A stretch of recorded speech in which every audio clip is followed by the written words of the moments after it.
Hello friends, welcome to Amar Pradeep English classes. ఈరోజు మనం question tag అనేటటువంటి ఒక ఇంపార్టెంట్ టాపిక్ గురించి, అదేవిధంగా ఈజీ టాపిక్ గురించి డిస్కస్ చేసుకుందాం. మనందరికీ తెలిసిందే, ఇది ప్రతి కాంపిటేటివ్ ఎగ్జామ్లో కూడా దీనికి సంబంధించి ఒక క్వశ్చన్ అయితే ఉంటుంది. సో ఈ క్వశ్చన్ ట్యాగ్ అనే టాపిక్ చూడటానికి ముందు మనం ప్రీవియస్ వీడియోస్లో మనం వర్బ్స్ గురించి, ముఖ్యంగా ఆక్సిలియరీ వర్బ్స్, లింకింగ్ వర్బ్స్, అదేవిధంగా ప్రిన్సిపల్ వర్బ్స్ అంటే ఫైనైట్ వర్బ్స్ గురించి మనం ఆల్రెడీ చెప్పేసాం. ఆ వీడియోస్ చూడండి. అవి చూసిన తర్వాత మీకు ఏంటి వర్బ్ అంటే మెయిన్ వర్బ్ ఏంటి, ఆక్సిలియరీ వర్బ్ ఏంటి, లింకింగ్ వర్బ్ అంటే ఏంటి ఒక అవగాహన వచ్చిన తర్వాత సో ఈ క్వశ్చన్ ట్యాగ్ అనే టాపిక్ చూసినట్లయితే ఇంకా బాగా అర్థమయ్యే అవకాశం ఉంది. సో క్వశ్చన్ ట్యాగ్ అనేది ఎందుకు అని అంటే మనం చూస్తాం. We use tag questions to ask for confirmation. అసలు ఈ క్వశ్చన్ ట్యాగ్స్ లేదా ట్యాగ్ క్వశ్చన్స్ అనే వాటిని ఎందుకు ఉపయోగిస్తాము అని అంటే కన్ఫర్మేషన్ కోసం ఉపయోగిస్తాం. క్వశ్చన్స్ అనేవి సాధారణంగా రెండు రకాలని అనుకోవచ్చు. ఒకటి వచ్చేసి HH క్వశ్చన్ వర్డ్స్తో స్టార్ట్ అయ్యేటటువంటి క్వశ్చన్స్. రెండవది వచ్చేసి ఆక్సిలియరీ వర్బ్స్తో స్టార్ట్ అయ్యే questions, yes or no type questions అంటారు. సో ఇంకొక రకమైన క్వశ్చన్స్ ఏమన్నా ఉన్నాయ్యా అని అంటే మనం క్వశ్చన్ ట్యాగ్ ఉన్నటువంటి క్వశ్చన్స్ అని కూడా చెప్పుకోవచ్చు. ఓకేనా? సో క్వశ్చన్ ట్యాగ్స్ ఎందుకు ఉపయోగపడతాయి అని అంటే కన్ఫర్మేషన్ కోసం. సో ఇది అవునా కాదా అనేది ఖచ్చితంగా తెలుసుకోవటం కోసం. ఓకేనా? కాబట్టి దీన్ని బట్టి మనం అర్థం చేసుకోవచ్చు. ఏం అర్థం చేసుకోవచ్చు అంటే సెంటెన్సెస్లో 5 రకాల సెంటెన్సెస్ ఉన్నాయని చెప్పి మనం సెంటెన్సెస్ టాపిక్ మనం చూసాం, ఆల్రెడీ నేర్చేసుకున్నాం. So assertive sentences, imperative sentences, interrogative sentences, exclamatory sentences, optative sentences. వీటిలో మొదటి 2 సెంటెన్సెస్ అసెర్టివ్ సెంటెన్సెస్ లేక స్టేట్మెంట్స్, అదేవిధంగా ఇంపరేటివ్ సెంటెన్సెస్. సో వీటికి మాత్రమే క్వశ్చన్ ట్యాగ్ అనేది ఉంటుంది. మిగిలిన ఇంటరాగేటివ్ సెంటెన్స్కి కానీ, ఎక్స్క్లమేటరీ సెంటెన్స్కి కానీ, ఆప్టేటివ్ సెంటెన్సెస్ ఆ మూడిటికి క్వశ్చన్ ట్యాగ్ అనేది ఉండదు. కేవలం స్టేట్మెంట్స్కి, అదేవిధంగా ఇంపరేటివ్ సెంటెన్సెస్కి మాత్రమే క్వశ్చన్ ట్యాగ్ అనేది ఉంటుంది. క్వశ్చన్ ట్యాగ్ ఎందుకు అనంటే for the confirmation of a statement or an imperative sentence. ఒక స్టేట్మెంట్ని కానీ ఒక ఇంపరేటివ్ సెంటెన్స్ని కానీ కన్ఫర్మ్ చేసుకోవటం కోసం ఈ క్వశ్చన్ ట్యాగ్ లేదా ట్యాగ్ క్వశ్చన్ అనే దాన్ని ఉపయోగిస్తాం. A tag question is a construction in which an interrogative fragment is added to declarative or imperative clause. చూసాం కదా, డిక్లరేటివ్ అంటే స్టేట్మెంట్స్ అనే. సో ఇంపరేటివ్, డిక్లరేటివ్ లేదా ఇంపరేటివ్ క్లాస్ వీటికి ఏంటంటే ఒక ఫ్రాగ్మెంట్ అంటే ఇక్కడ మనం ఏం చెప్పొచ్చు అంటే ఒక చిన్న ముక్క. ఏం ముక్క? ఇంటరాగేటివ్ ఫ్రాగ్మెంట్ అంటే ఒక క్వశ్చన్ అడిగేటటువంటి. అందువల్ల చూడండి, ఇంటరాగేటివ్ అంటే మనం క్వశ్చన్ అని అనుకోవచ్చు, ఆ ఫ్రాగ్మెంట్ మొక్క అని అనుకుంటే ట్యాగ్ అని అనుకోవచ్చు. ఆ విధంగా క్వశ్చన్ ట్యాగ్ అనేటటువంటి పేరు అనమాట. అంటే ఇంటరాగేటివ్ ఫ్రాగ్మెంట్. ఒకవేళ క్వశ్చన్ ట్యాగ్ అనే దాన్ని ఇంకో రకంగా మనం చెప్పాలంటే interrogative fragment added to a declarative or an imperative clause అని చెప్పొచ్చు. అర్థమైంది కదా? సో ఇప్పుడు ఇంతకీ క్వశ్చన్ ట్యాగ్స్ అనేవి ఏం చేస్తాయి అంటే they mean something like do you agree or all right. ఏదైనా ఒక స్టేట్మెంట్ చెప్పి డూ యూ అగ్రీ, అవునా కాదా, ఆల్ రైట్. సో ఈ రెండు అంటే కన్ఫర్మేషన్ అని అంటే ఎన్ని రకాలుగా అంటే do you agree, all right. జనరల్గా ఈ అర్థాన్ని ఇచ్చినట్టు మనం భావించాలి. క్వశ్చన్ ట్యాగ్ అనేది ఏం అర్థం ఇస్తుంది అని అంటే డూ యూ అగ్రీ అనే అర్థం కానీ, ఈజ్ ఇట్ ఆల్ రైట్, అవునా కదా అనేటటువంటి అర్థం కానీ క్వశ్చన్ ట్యాగ్ అనేది ఇస్తుంది. ఇక్కడ ఉన్నటువంటి ఎగ్జాంపుల్ మనం చూస్తాం. Pradeep is a teacher. Isn't he. ఇక్కడ మీరు చూసినట్లయితే ప్రదీప్ ఈజ్ ఎ టీచర్ అనేది ఒక స్టేట్మెంట్, అవును కదా. సో ఇప్పుడు అవునా కాదా, ఇప్పుడు ప్రదీప్ ఈజ్ ఏ స్టేట్మెంట్, నువ్వు ఒప్పుకుంటావా, అవునా, ఆల్ రైట్. ఓకే, ఇక్కడ చూస్తే ఫ్రాగ్మెంట్. ఏం ఫ్రాగ్మెంటు? ఇంటరాగేటివ్ ఫ్రాగ్మెంట్ అంటే క్వశ్చన్ మార్క్ ఉంది, ఒక చిన్న ముక్క. సో కాబట్టి ఈజంట్ హీ అనేటటువంటి ఈ ఇంటరాగేటివ్ ఫ్రాగ్మెంటే ఏమని చెప్పొచ్చు మనం? క్వశ్చన్ ట్యాగ్ అని చెప్పొచ్చు. తర్వాత they are playing. So they are playing అని అంటే మనం ఇక్కడ కూడా చూసినట్లయితే వాళ్ళు ఆడుతున్నారు. నిజంగా ఆడుతున్నారా లేదా అంటే అప్పుడు మనం ఏం ఫ్రాగ్మెంట్, ఒక క్వశ్చన్ ఫ్రాగ్మెంట్ని దానికి తగిలిస్తాం. ఏంటి? ఆరింటిదే. అప్పుడు దానికి సమాధానం ఎస్ అయితే ఎస్, నో అయితే నో. అదనమాట. అర్థమైంది కదా ఫ్రెండ్స్? క్వశ్చన్ ట్యాగ్ కాన్సెప్ట్ అంటే ఏంటి అని అంటే ఒక స్టేట్మెంట్ లేదా ఇంపరేటివ్ క్లాజెస్ అని ఎందుకన్నామంటే మొత్తం కలిపితే సెంటెన్స్ కాబట్టి, ఇది సెంటెన్స్లో ఇది ఒక పార్ట్ కాబట్టి క్లాజ్ అని అన్నాం. సో ఒక స్టేట్మెంట్ క్లాజ్ లేదా ఇంపరేటివ్ క్లాజ్ని కన్ఫర్మ్ చేసుకోవటం కోసం ఉపయోగించేటటువంటి ఒక ఇంటరాగేటివ్ ఫ్రాగ్మెంట్నే క్వశ్చన్ ట్యాగ్ అని అంటారు. సో అది క్వశ్చన్ ట్యాగ్స్కి సంబంధించినటువంటి ఇంట్రొడక్షన్. సరే, ఇప్పుడు క్వశ్చన్ ట్యాగ్ మనం యాడ్ చేయాలి, అంతేనా? చేయాలి అని అంటే ముఖ్యమైన రూల్స్ ఉన్నాయి. సో ఈ రూల్స్ నేర్చుకున్నామంటే క్వశ్చన్ ట్యాగ్ అనేదాన్ని మనం ఈజీగా యాడ్ చేయొచ్చు. సో రూల్ నెంబర్ 1 ఏంటంటే, if the sentence is positive, the question tag must be negative and vice versa.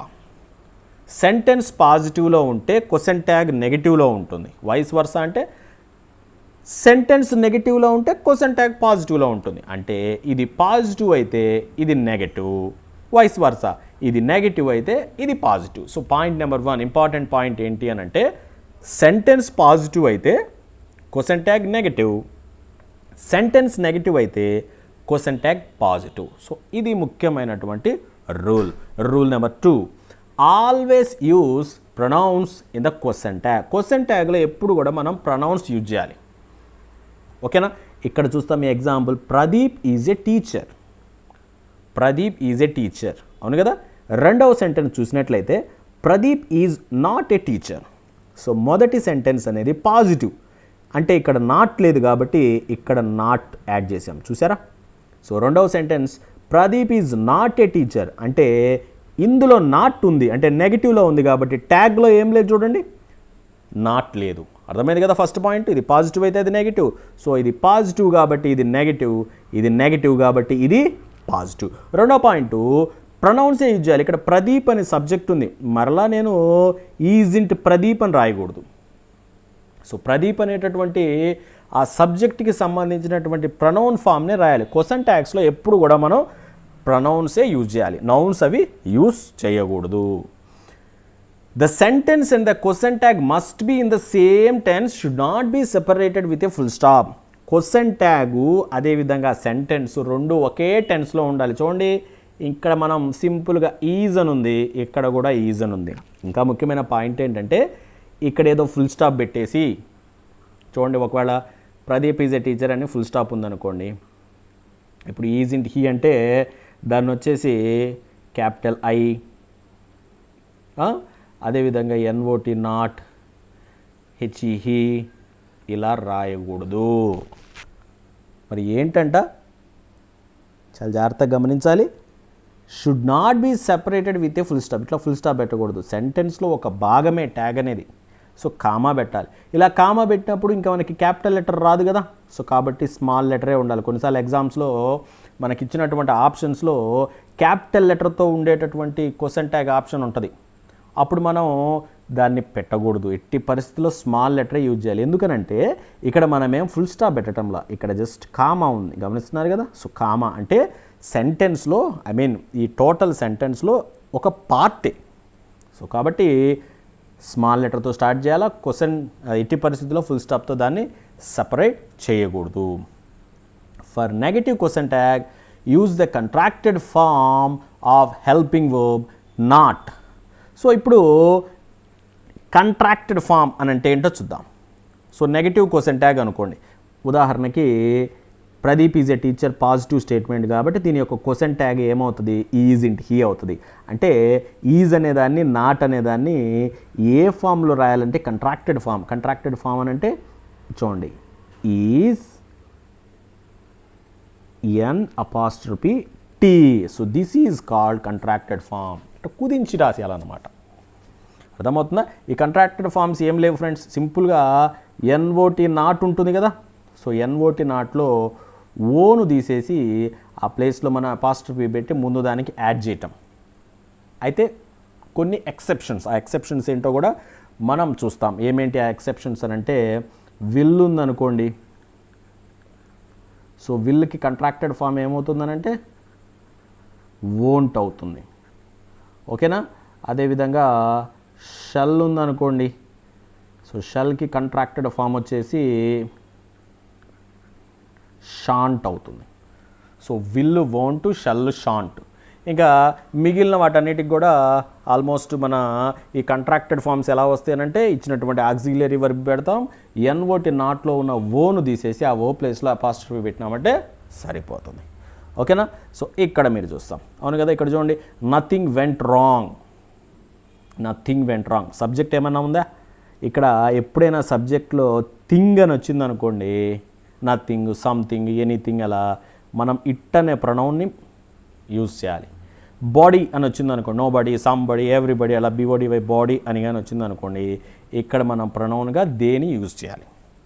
ఓకేనా ఫ్రెండ్స్? సో ఇప్పుడు క్వశ్చన్ ట్యాగ్ కాన్సెప్ట్ అయితే అర్థమైంది కదా. ఇప్పుడు మనందరికీ తెలిసినటువంటి auxiliary verbs, so primary auxiliaries, modals and semi modals. So వీటన్నిటిని మీరు చూసినట్లయితే ఇవన్నీ కూడా ఎలాగ మనం కంట్రాక్టెడ్ ఫామ్ నాట్ యూజ్ చేస్తామంటే సింపుల్గా చెప్పుకున్నాం. ఏంటి? ఎన్ఓటి నాట్ ఉంది కదా, సో దీన్ని కంట్రాక్టెడ్ ఫామ్ రాసేటప్పుడు ఓను తీసేసి ఆ ప్లేస్లో అపాస్ట్రఫీ పెట్టాలి. కొన్ని ఏమున్నాయి, కొన్ని సపరేట్గా ఉన్నాయి. ఏమేంటి అంటే మనం ఏమేమి చెప్పుకున్నామనంటే, ఇదిగో ఇక్కడ చూడండి, విల్, సో విల్కి వచ్చేసి వోంట్ రాయాల్సి ఉంటుంది, షల్కి వచ్చేసి షాంట్ అనేది రాయాల్సి ఉంటుంది. ఓకేనా? ఇక్కడ మీరు చూసినట్లయితే ఆర్ట్, అదేవిధంగా art to and use to ఉన్నాయి కదా, సో వీటికి సంబంధించి ఆర్ట్ టు వచ్చినప్పుడు మనము, సో ఆర్ట్ టు కనుక వచ్చినట్లయితే మనం ఆర్టింట్ అనేది యూజ్ చేయటం పెద్ద రెగ్యులర్ కాదు. ఆర్ట్ టు వచ్చినప్పుడు మనం ఏం యూజ్ చేయాలనంటే షుడ్ని యూజ్ చేయాల్సి వస్తుంది. అదేవిధంగా యూజ్ ఎట్ టు వచ్చినప్పుడు మనం ఏం యూజ్ చేయాల్సి వస్తుంది అంటే డిడ్ అనే దాన్ని యూజ్ చేయాల్సి వస్తుంది. ఈ రెండే గుర్తుపెట్టుకోండి, అన్నీ కూడా రాసేయచ్చు. సో ఆర్ట్ టు, అదేవిధంగా యూజ్ ఎట్ టు అయి వచ్చినప్పుడు ఆర్ట్ టు వస్తే షుడ్ అనుకోవాలి, యూజ్ ఎట్ టు వస్తే డిడ్ అనుకోవాలి. ఆర్ట్ ఇంటూ టు రాయకూడదా, యూజ్డ్ ఇన్ టు రాయకూడదు అంటే రాయొచ్చు, బట్ రెగ్యులర్ యూసేజ్లో వాటిని ఉపయోగించట్లేదు కాబట్టి, రైట్. సో మిగిలిన వాటన్నిటికీ మనం ఎన్, ఓ బదులు అపాస్ట్రఫీ పెట్టి యూస్ చేయొచ్చు. సో ఇక్కడ ఉన్నటువంటి కొన్ని స్టేట్మెంట్స్, అదేవిధంగా వాటి యొక్క క్వశ్చన్ ట్యాగ్స్ మనం చూద్దాం. She can speak English. So ఎలా చేశారనంటే, ఇచ్చినటువంటి యాక్సిలరీ వర్బ్ ఏదైతే ఇందాక మనం ఉంది కదా, సో అందులో ఉన్నటువంటి యాక్సిలరీ వర్బ్ని ఆ లిస్ట్లో పేరు ఉందా లేదా చూసుకోవాలి. సో కెన్ అనేది ఆ లిస్ట్లో ఉంది కదా, సో కెన్ ఉంది కాబట్టి కెన్కి కెన్ రాసేయాలి. Point number 1. So point number 1 ఏంటంటే యాక్సిలరీ వర్బ్ని ఐడెంటిఫై చేయాలి, యాక్సిలరీ వర్బ్ని రాసేయాలి. ఓకేనా? సెంటెన్స్ ఈ ఇచ్చినటువంటి ఈ స్టేట్మెంటు పాజిటివా? సో పాజిటివ్ అంటే నాట్ లేదని, నెగిటివ్ అంటే నాట్ ఉంది. సో ఇందులో నాట్ లేకపోతే మనం నాట్ రాయాలి, అంతేనా? సో నాట్ లేకపోతే నాట్, ఇందాకే మనం చూసాం కదా, సో నాట్ లేకపోతే నాట్. సో ఆ నాట్ కూడా ఏం ఫామ్ రాయాలి? Contracted form. అంటే చూడండి, ఇట్లా కలిపి రాయాలి. కాంట్, కెనాట్ అని రాయకూడదు, కాంట్ అని రాయాలి. ఆ తర్వాత ప్రొనౌన్ యూజ్ చేయాలి. సో ఇక్కడ షీ అని ఉంది కాబట్టి షీయే యూజ్ చేస్తాం. ఇక్కడ షీ అని కాకుండా ఏదో రాణియో లేదా వాణియో ఉందనుకోండి, సో అప్పుడు మనం ఏం చేస్తాం? షీ అని పెడతాం. ఇంటి పరిస్థితుల్లో పేరు రాయకూడదు. సో చిన్న steps, 3 simple steps. Auxiliary verb ఉందా లేదా, సెంటెన్స్ పాజిటివా నెగిటివా, సో ఇంకోటి నెక్స్ట్ ఏంటి? ప్రొనౌన్ యూజ్ చేయటం. ఓకేనా? అయితే ఇంకో సమస్య చూడండి, they will come tomorrow. So will ఉంది కదా, సో విల్ ఉంది కాబట్టి నాట్ ఉందా? నాట్ లేదు. సో అప్పుడు మనం విల్కి నాట్ చేర్చాలి. విల్కి నాట్ చేరిస్తే ఏమవుతుంది? వోంట్ అవుతుంది. So they. ఓకేనా? సో నెక్స్ట్ ఈ క్వశ్చన్స్ మనం చూసినట్లయితే ఆక్సిలియర్ వర్బ్ ఉందా లేదా? ఇక్కడ యూ గో టు స్కూల్ అని అంటున్నాం. ఆక్సిలియర్ వర్బ్ ఉందా లేదా? సో లేదనమాట. సో ఆక్సిలియరీ వర్బ్ లేకపోతే మనము ఏం చేయాలనంటే, జనరల్గా ఇప్పుడు యూ గో టు స్కూల్ అని ఉందనుకోండి, ఓకేనా? దీని నెగిటివ్ ఫామ్ ఏంటి చెప్పండి? యూ గో టు స్కూల్ అంటే దానికి negative form you don't go to school అని, అంతేగా? So you go to school అనేది సో ఒక పాజిటివ్ స్టేట్మెంట్. దాని నెగిటివ్ ఎలాగా? You don't go to school. ఎందుకని నెగిటివ్ అని అంటే ఇక్కడ ఆక్సిలరీ వర్బ్ లేదు కదా, ఇక్కడ ఆక్సిలరీ వర్బ్ లేదు, గో అనే మెయిన్ వర్బ్ మాత్రమే ఉంది. మరి మనం యూజ్ చేయాల్సింది ఆక్సిలరీ వర్బే కదా. సో ఆక్సిలరీ వర్బ్ లేనప్పుడు మనము సో ఎలా ఇక్కడ ఏ ఆక్సిలరీ వర్బ్ ఉంటుందనంటే గుర్తుపెట్టుకోండి. సో ఆక్సిలియరీ వర్బ్ లేదనంటే మనకి డూ కానీ డస్ కానీ ప్రజెంట్ సింపుల్, పాస్ట్ సింపుల్ అయితే డిడ్. ఓకేనా. సో ఇక్కడ నిజానికి డూ డస్ పాస్ట్ అయితే డిడ్ ఉంటాయి. So American syntax. సో దాని గురించి మనం తర్వాత డిస్కస్ చేసుకుందాం. ఇప్పుడు మీరు గుర్తుపెట్టుకోవాల్సింది ఈడ హెల్పింగ్ వర్బ్ ఆక్సిలియరీ వర్బ్ లేదు, అవును కదా. లేదు అని అంటే మనమేమో ఏం యూజ్ చేయాలి, ఆక్సిలియరీ వర్బే యూజ్ చేయాలి, అవును కదా. మరి యూజ్ చేయాలని అంటే ఇక్కడ లేదు కదా. మరి ఎలాగ మనం ప్రొసీడ్ అవ్వాలంటే ఇక్కడ ఇది ప్రజెంట్ సింపుల్ అయితే డూ ఉందనుకుందాం, పాస్ట్ సింపుల్ అయితే డిడ్ ఉందనుకుందాం. ఒకవేళ ప్రజెంట్ సింపుల్లో సబ్జెక్ట్ హీ షీ ఇట్ అయితే డస్ ఉందనుకుందాం. అర్థమైందా. ఇంకా ఎలా చెప్పొచ్చు అంటే ఇచ్చినటువంటి స్టేట్మెంట్ని నెగిటివ్లోకి మారిస్తే అప్పుడు యూ గో టు స్కూల్ అనేది నెగిటివ్లో మారిస్తే మనకు ఖచ్చితంగా డూ యొక్క అవసరం వచ్చింది కదా, యూ డోంట్ అని రాస్తాం. సో కాబట్టి డూ ఉన్నట్టే. సో ఇక్కడ యూ గో టు స్కూల్ అంటే ఇక్కడ ఏమున్నట్టు, you do go to school ఉన్నట్టు లేక. You do go to school అన్నా యూ గో టు స్కూల్ అన్నా ఒకటే, రైట్. సో ఇప్పుడు యూ గో టు స్కూల్ అని అంటే ఇక్కడ ఆక్సిలియరీ వర్బ్గా డూని యూజ్ చేస్తాం కాబట్టి డూ యూజ్ చేసాం, నాట్ లేదు కాబట్టి నాట్ పెట్టాం, సో యూ పెట్టేసాం. He played well simple past. So simple past అంటే ఏం యూజ్ చేయాలి, డిడ్ యూజ్ చేయాలి, డిడ్ పెట్టేసాం. నాట్ లేదు కాబట్టి నాట్ పెట్టేసాం, హీ అనమాట. సో హీ ప్లేడ్ వెల్ అనేదాన్ని మనం నెగిటివ్లోకి మారిస్తే ఎట్లా రాస్తామంటే హీ డిడింట్ ప్లే వెల్ అని అర్థం, అంతే కదా. సో చూడండి ఇక్కడ వచ్చేసింది డిడ్, అవును కదా.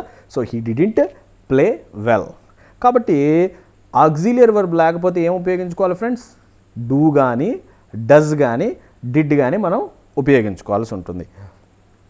ఓకేనా. ఆ తర్వాత ఇంకొక ఎక్సెప్షనల్ కేస్ ఒకటి ఉంది, అది కూడా మనం చూస్తాం. They have a car. So they have a car అంటే ఇక్కడ ఆల్రెడీ హ్యావ్ ఉంది కదా. సో హ్యావెంట్ దే అని రాయొచ్చు, బట్ అది ప్రస్తుతం అయితే సో అది యూజ్ చేయటం లేదు. సో అదైతే రాయట్లేదు. మరి ఎట్లా రాస్తామని అంటే దే హ్యావ్ ఏ కార్ అంటే దానికి నెగిటివ్ ఏంటి చెప్పండి, they don't have a car. So కాబట్టి ఎప్పుడైనా కూడా హ్యావ్ అనేది ఈ విధంగా సింగిల్గా ఉందనుకోండి, ఇక్కడ చూడండి దే హ్యావ్ కంప్లీటెడ్ అన్నప్పుడు ఈ హ్యావ్ని యూజ్ చేసి హ్యావెంట్ దే పెట్టాను. I repeat, they have completed the work అంటే అప్పుడు ఈ హ్యావ్ ఏంటి, ఆక్సిలియరీ వర్బ్ లాగా కన్సిడర్ చేసి హ్యావ్కి హ్యావ్ పెట్టేసి, నాట్ లేదు కాబట్టి నాట్ పెట్టేసి దే పెట్టాం. అయితే దే హ్యావ్ ఏ కార్ అని ఇక్కడ ఉంది కదా. ఇలా వచ్చినప్పుడు మనం ఏం యూజ్ చేయాలనంటే ఇక్కడ దే హ్యావ్ ఏ కార్, వాళ్ళ కార్ ఉంది అంటే మనం they don't have a car, వాళ్ళ కార్ లేదు. సో ఇక్కడ హ్యావ్ అనేది సింగిల్గా వచ్చినప్పుడు, హ్యావ్ కానీ హ్యాజ్ కానీ ఏదైనా సింగిల్గా వచ్చినప్పుడు చూడండి, చాలా జాగ్రత్తగా గమనించాలి. సో ఈ విధంగా వచ్చినప్పుడు మనము ఆ హ్యావ్ అనే దాన్ని యూజ్ చేయకూడదు. టెన్స్ని బట్టి ఎట్లాగంటే హ్యావ్ అని ఉందనుకోండి, సింగిల్గా హ్యావ్ అని ఉందనుకోండి మనం ఏం చేయాలా, డూ యూజ్ చేయాలి. హ్యాజ్ అని ఉందనుకోండి డజ్ యూజ్ చేయాలి. హ్యాడ్ అని ఉందనుకోండి డిడ్ యూజ్ చేయాలి. సో గమనించండి, హ్యావ్ అని ఉంటే డూ, హ్యాజ్ అని ఉంటే డజ్, హ్యాడ్ అని ఉంటే డిడ్. మళ్ళీ వాటి పక్కన మెయిన్ వర్బ్ ఉంటే హ్యావ్కి హ్యావ్ రాసేయచ్చు. ఐ రిపీట్, దీని పక్కన మెయిన్ వర్బ్ కనుక ఉంటే హ్యావ్కి హ్యావ్ రాసేయచ్చు. నేను చెప్పేది ఏమంటే ఇక్కడ సింగిల్గా హ్యావ్, హ్యాజ్, హ్యాడ్ గిన ఉంటే డూ, డస్, డిడ్ అనేవి ఇక్కడ ఉన్నట్లుగా మనం అనుకొని రాయాల్సి ఉంటుందన్నమాట. సో ఇదొక ఎక్సెప్షనల్ కేస్. సో ఇది కాంపిటేటివ్ ఎగ్జామ్స్లో రిపీటెడ్గా అడుగుతా. దే హ్యావ్ ఏ కార్ అంటే హ్యావెంట్ దే అని పెట్టేస్తూ ఉంటారు. సో హ్యావెంట్ దే అనేది రాయొద్దు. దే హ్యావ్ ఏ కార్ అంటే డోంట్ దే అనేది కరెక్ట్ ఆన్సర్ అవుతుందన్నమాట. ఓకేనా.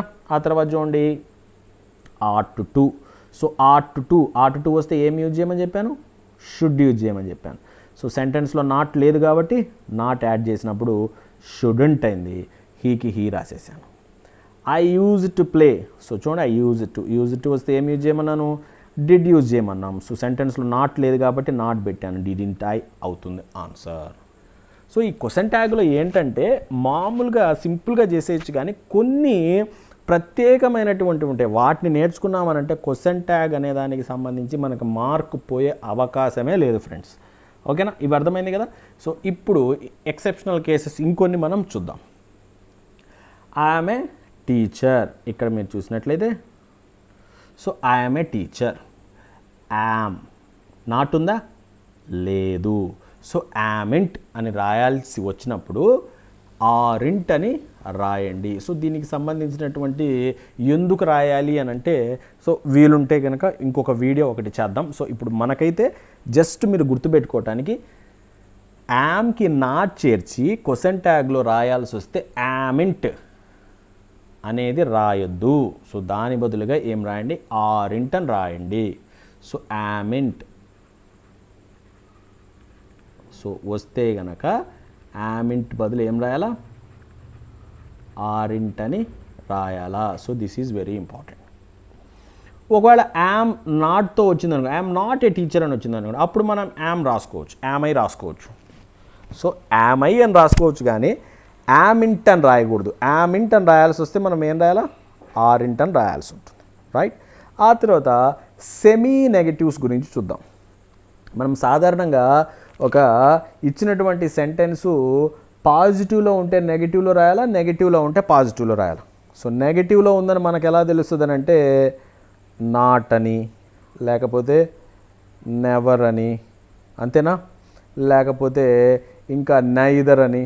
సో ఇట్లాంటి పదాలు చూసి మనం ఏం చెప్తాం, ఇది నెగిటివ్లో ఉంది అని అనుకుంటాం. కానీ అవే కాదు, ఇవి కూడా నెగిటివ్ అర్థాన్నే ఇస్తాయి. వీటిని సెమీ నెగిటివ్స్ అంటారు. Hardly, rarely, barely, scarcely and seldom. ఇవి కానీ ఉన్నాయి అని అంటే, ఐ రిపీట్, ఇవి కానీ ఉన్నాయి అని అంటే సెంటెన్స్లో, ఆ సెంటెన్స్లో నాట్ ఉన్నట్టే లెక్క. ఆ సెంటెన్స్లో నాట్ ఉంది అని అంటే మనం ట్యాగ్ పాజిటివ్లో రాయాల్సి ఉంటుంది అన్నమాట. అర్థమైంది కదా. సో కాబట్టి ఇవి కూడా గుర్తుపెట్టుకోవాలి. ఇక్కడ చూడండి, he hardly comes to school అని అంటే ఇక్కడ హార్డ్లీ ఉంది కాబట్టి నాట్ ఉన్నట్టే లెక్క. సో హార్డ్లీ ఉంది కాబట్టి నాట్ అనేది ఉన్నట్టే లెక్క. సో కాబట్టి నాట్ ఉంది కాబట్టి మనము ట్యాగ్లో చూడండి కమ్స్ వచ్చింది కదా. సో కాబట్టి డస్ పెట్టేసాం. హార్డ్లీ అని ఉంటే నాట్ ఉన్నట్టే కదా, కాబట్టి నాట్ పెట్టలేదు. సో ఎందుకని ఇక్కడ నాట్ పెట్టలేదు అని అంటే, ఇక్కడ హార్డ్లీ ఉంది కాబట్టి నాట్ పెట్టలేదు. So does he is seldom absent. So ఈజ్కి ఈజ్ పెట్టేసాం.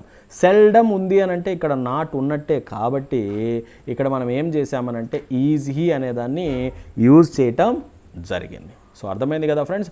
సెమీ నెగటివ్స్ ఎప్పుడు ఏమేంటి semi negatives, hardly, rarely, barely, scarcely and seldom. So ఈ సెమీ నెగటివ్స్ కనుక ఒక సెంటెన్స్లో ఉంటే దాని అర్థం ఏంది అని అంటే, సెమీ నెగటివ్స్ నాట్ అనేటటువంటి అర్థాన్ని ఇస్తాయి. Okay friends. ఆ తర్వాత మనం చూసినట్లయితే ఇక్కడ చూడండి, ఇది చాలా ఇంపార్టెంట్. Little few. ఒక సెంటెన్స్లో లిటిల్ అని కానీ ఫ్యూ అని కానీ ఉంటే అది నెగటివ్. ఈ లిటిల్కి ఫ్యూకి ముందు ఏ యాడ్ అయిందనుకోండి, ఏ లిటిల్ ఏ ఫ్యూ ఉంటే అప్పుడు పాజిటివే. చూడండి, లిటిల్ ఫ్యూ అని కానీ సెంటెన్స్లో ఉంటే ఆ సెంటెన్స్ నెగటివ్ స్టేట్మెంట్ అని అర్థం. సో ఈ లిటిల్కి ఫ్యూకి ముందు ఏ అని ఉందనుకోండి, అంటే ఏ లిటిల్ ఏ ఫ్యూ అని ఉందనుకోండి, అప్పుడు సెంటెన్స్ నెగటివ్ కాదు, సెంటెన్స్ అనేది పాజిటివే. ఓకేనా. ఎగ్జాంపుల్ చూస్తే క్లియర్ అవుతుంది. They have little money.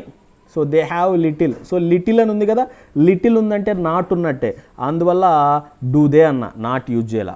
They have a little money. So a little అన్నా, ఏ అన్నానంటే ఇక్కడ ఇది పాజిటివ్ అన్నట్టే, అందువల్ల ఇక్కడ నాట్ యూజ్ చేశాను. చూడండి, ఈ ఏ అనే అక్షరం వల్ల ఇది ఏమైపోతుంది, పాజిటివ్ అయిపోతుంది. అదేవిధంగా ఫ్యూ కూడా, ఫ్యూ పీపుల్ కేమ్ అంటే ఇదేంటి, ఫ్యూ, ఇందులో నాట్ ఉన్నట్టే, అందువల్ల డూ పక్కన నాట్ పెట్టలేదు. ఏ ఫ్యూ పీపుల్ అంటే ఇది పాజిటివ్ కాబట్టి నాట్ యూజ్ చేయటం జరిగింది. సో ఇదైతే చాలా జాగ్రత్తగా గుర్తుపెట్టుకోవాల్సిన అవసరం అయితే ఉంది. ఆ తర్వాత ఇంకొకటి కూడా చూస్తాం. సో చూడండి, each, every, every one, everybody, no one, nobody, none ఇలాంటివి ఉన్నాయి అనుకోండి.